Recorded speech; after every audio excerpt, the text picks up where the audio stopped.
अथ सप्तमोऽध्यायः। ज्ञानविज्ञानयोगः।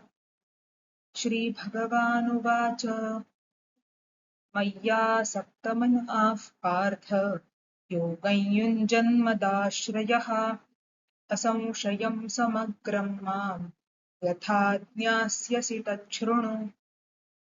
ज्ञानं तेऽहं सविज्ञानम् इदं वक्ष्याम्यशेषतः यज्ञात्वा नेह भूयोऽन्यत् ज्ञातव्यमवशिष्यते।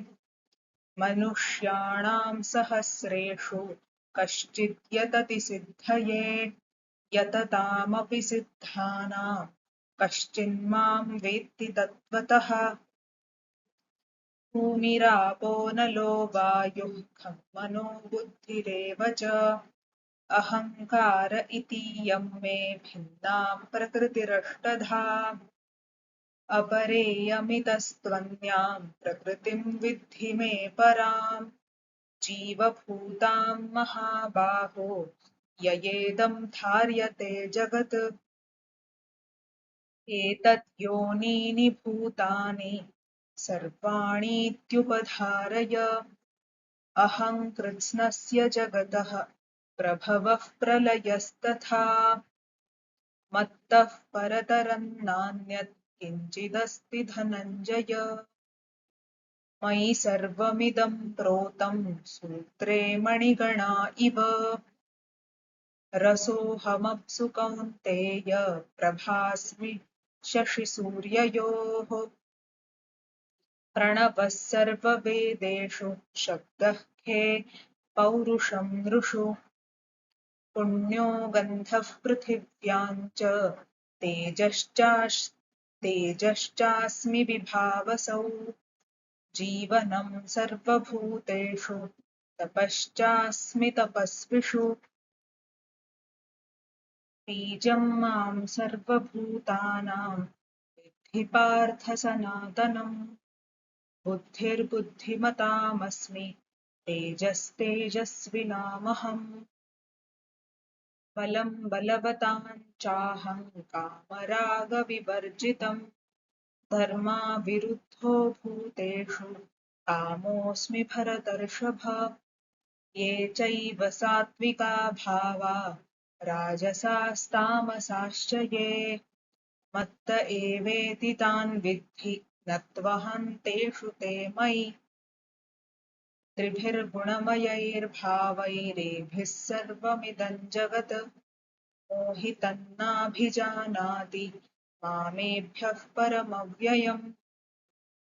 दैवी ह्येषा गुणमयी मम माया दुरत्यया मामेव ये प्रपद्यन्ते मायामेतान् तरन्ति ते। न मां दुष्कृतिनो मूढाः प्रपद्यन्ते नराधमाः माययापहृतज्ञाना आसुरं भावमाश्रिताः। चतुर्विधा भजन्ते मां जनाः सुकृतिनोऽर्जुन आर्तो जिज्ञासुरर्थार्थी ज्ञानी च भरतर्षभ। तेषां ज्ञानी नित्ययुक्तः एकभक्तिर्विशिष्यते। प्रियो हि ज्ञानिनोत्यर्थम् अहं स च मम प्रियः। उदाराः सर्व एवैते ज्ञानी त्वात्मैव मे मतम्। आस्थितः स हि युक्तात्मा मेवानुत्तमां गतिम्। बहूनां जन्मनामन्ते ज्ञानवान् मां प्रपद्यते। वासुदेवः सर्वमिति स महात्मा सुदुर्लभः। कामैस्तैस्तैहृतज्ञानाः प्रपद्यन्तेऽन्यदेवताः। तं तं नियममास्थाय प्रकृत्या नियता स्वया। यो यो यां तनुं भक्तः श्रद्धयार्चितुमिच्छति तस्य तस्याचलां श्रद्धां तामेव विदधाम्यहम्। सतया श्रद्धया युक्तः तस्याराधनमीहते लभते च ततः कामान् मयैव विहितान् हितान् अन्तवत्तु फलं तेषां तद्भवत्यल्पमेधसाम् देवान् देवयजो यान्ति मद्भक्ता यान्ति मामपि अव्यक्तं व्यक्तिमापन्नं मन्यन्ते मामबुद्धयः परं भावमजानन्तो ममाव्ययमनुत्तमम् नाहं प्रकाशः सर्वस्य योगमायासमावृतः मूढो यन्नाभिजानाति योगो मामजमव्ययम्